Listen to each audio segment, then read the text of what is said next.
अगर आप भी चाहते हैं कि इसके कार्टून ब्लॉग्स का वीडियो सबसे पहले आप तक पहुंचे तो हमारे चैनल को सब्सक्राइब करें और बेल आइकन जरूर दबाएं। चंदन नगर के पास एक प्रीतमपुर नाम का गांव था। चंदन नगर से प्रीतमपुर के रास्ते के बीच एक भयानक जंगल पड़ता था, जहां पर लोग अक्सर गायब हो जाते थे। गायब होने की घटनाएं अक्सर रात में ही होती थी, इसीलिए रात के वक्त कोई भी चंदन नगर से प्रीतमपुर नहीं जाता था। राजेश चंदन नगर में रहता था। उसके 3 दोस्त थे, जिनका नाम शिल्पा, प्रीति और रोहन था। राजेश ने अपने दोस्तों से कहा, आज मौसम बड़ा सुहावना है, गजब ढा रहा है। क्यों ना आज लॉन्ग ड्राइव पर जाया जाए। तू भी कमाल करता है राजेश।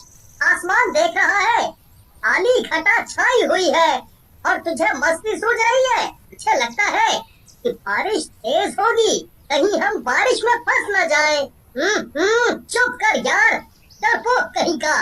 हमेशा अपने मुंह से उल्टी सीधी बात ही निकालता है।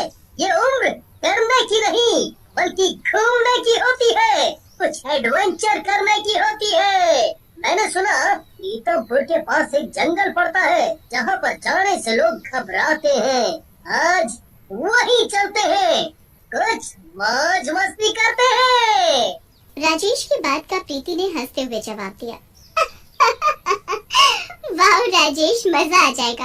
मैंने सुना है उस जंगल में कोई चुड़ैल रहती है जो सबको मार देती है।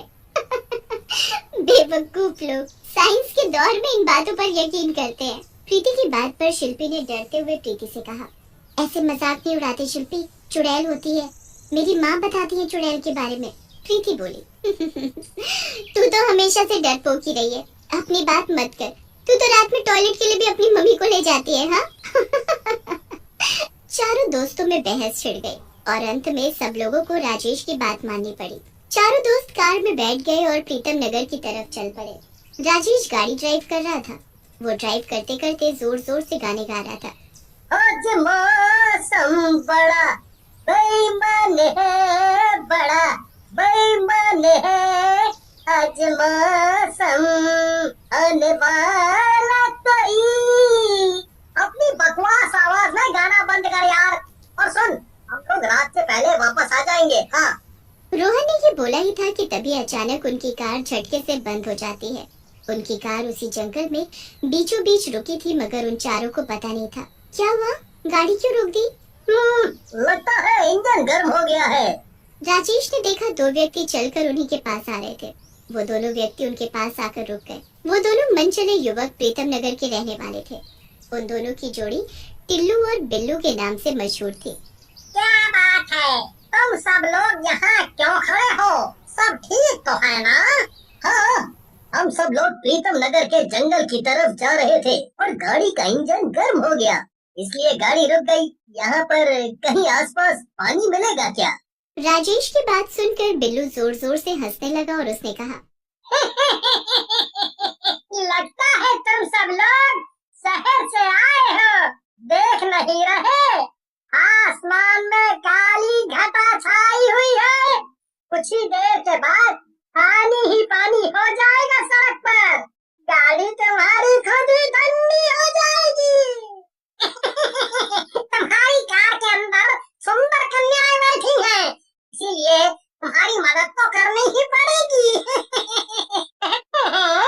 सुंदर कन्याओं का दिल नहीं तोड़ना चाहिए।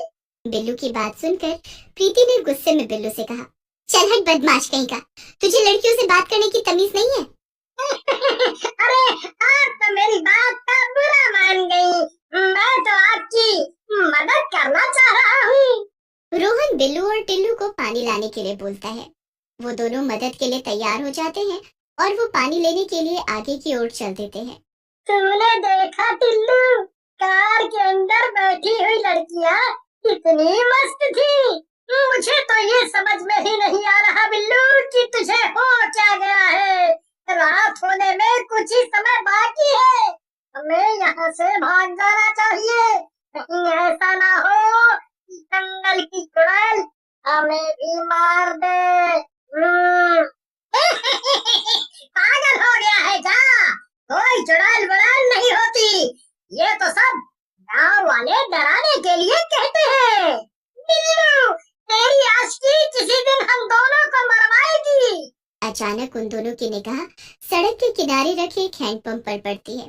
टिल्लू, वो देख सामने नल है, हम लोग यहीं से पानी भर लेंगे और उन लोगों को दे देंगे।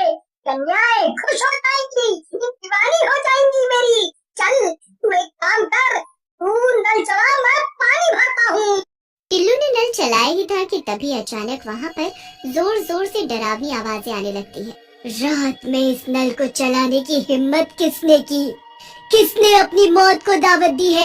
आवाज सुनकर दोनों लोग बुरी तरह से घबरा जाते हैं। वो इधर उधर देखते हैं कि तभी अचानक उनके सामने से नल के अंदर से एक धुआं निकलता है और वो देखते ही देखते धुआं चुड़ैल में परिवर्तित हो जाता है। चुड़ैल को देखकर बिल्लू टिल्लू की हवा टाइट हो जाती है। बिल्लू हाथ जोड़कर चुड़ैल के सामने खड़ा हो जाता है। मुझे माफ कर दो चुड़ैल जी, मुझे नहीं पता था कि तुम वास्तव में यहाँ रहती हो। हमें जाने दो। कैसी बातें कर रहा है राजा? अभी कुछ देर पहले तो तू गाना गा रहा था, आशिकी में तेरी जान जाएगी। अब जब जान जाने की बारी आ गई तो डर क्यों रहा है? बिल्लू और टिल्लू वहाँ से भागने वाले होते हैं कि चुड़ैल दोनों को पकड़ लेती है। चुड़ैल एक झटके में बिल्लू की गर्दन तोड़कर उसका खून पी जाती है और वही हाल टिल्लू का भी करती है। दोनों दोस्त उसी वक्त मर जाते हैं। चुड़ैल उनके हाथ से पानी की बोतल लेकर उस तरफ चल देती है जहाँ पर रोहन और उसके दोस्त टिल्लू और बिल्लू का इंतजार कर रहे थे। बिल्लू और टिल्लू के अभी तक नहीं आने से वो सब लोग परेशान थे। प्रीति जो कि पहले बहादुरी की बातें कर रही थी, उसने डरते डरते राजेश से कहा, मुझे तो बहुत डर लग रहा है राजेश। अब तो रात भी हो गई है और बूंदाबांदी भी शुरू हो गई है। उन लोगों को अब तक आ जाना चाहिए था। तुम तो खामखा डर रही हो प्रीति। हो सकता है कि पानी यहाँ से दूर हो, और मत भूलो वो लोग पैदल गए हैं। राजेश ने ये कहा ही था कि तभी अचानक उसने देखा सामने चुड़ैल हाथ में पानी की बोतल लिए हुए उनके नजदीक ही आ रही थी। चुड़ैल को देखकर उन चारों के हाथ पैर ठंडे पड़ गए। इससे पहले वो लोग भागने की कोशिश करते, चुड़ैल बहुत फुर्ती से आकर राजेश के सामने खड़ी हो गई और उसने बोतल को आगे बढ़ाते हुए कहा, लो राजा जी, इस बोतल के पानी से अपनी कार के इंजन को ठंडा कर लो। तुम्हारी कार स्टार्ट हो जाएगी, पर याद रखना इस कार पर तुम लोग जिंदा नहीं जाओगे, मुर्दा ही जाओगे। बहुत दिनों के बाद मुझे इतना सारा खून पीने को मिलेगा। उन दो नमूनों का खून पीकर मैं बहुत ताकतवर बन गई हूँ। तुम चारों का खून पीकर अब और ज्यादा ताकतवर हो जाऊंगी। इतना कहकर उस चुड़ैल ने राजेश का गला पकड़ लिया। राजेश का गला छुड़ाने की रोहन ने बहुत कोशिश की, मगर वो नाकाम रहा। चुड़ैल ने राजेश का खून पी लिया। राजेश ने उसी वक्त दम तोड़ दिया। ये सब देखकर रोहन बुरी तरह से घबरा गया और उसने प्रीति और शिल्पी की तरफ देखकर कहा, भागो, अपनी जान बचाकर भागो। तुम चाहकर भी मुझसे नहीं भाग सकते राजा जी। तुम्हारे एक दोस्त का खून तो मैंने पी लिया, अब तेरी बारी है। इतना कहकर चुड़ैल ने रोहन का भी गला पकड़ लिया और उसके साथ भी वही किया जो राजेश के साथ किया था। प्रीति और शिल्पी उस जंगल में बुरी तरह से भागने लगी। चुड़ैल अचानक उन दोनों के सामने आकर खड़ी हो गई और वो जोर जोर से हंसने लगी। चुड़ैल ने बहुत फुर्ती से प्रीति का गला भी पकड़ लिया। वो उसका खून पीने ही वाली थी कि अचानक पीछे से एक भारी स्वर गूंजा, रुक जा चुड़ैल, तूने बहुत मासूम और बेकसूरों की जान ली है। अब इससे ज्यादा और नहीं। मैंने इस कार को यहाँ पर आते देख लिया था। मैं समझ गया था कि कुछ अनहोनी होने वाली है। उस आवाज को सुनकर चुड़ैल ने प्रीति का गला छोड़ दिया।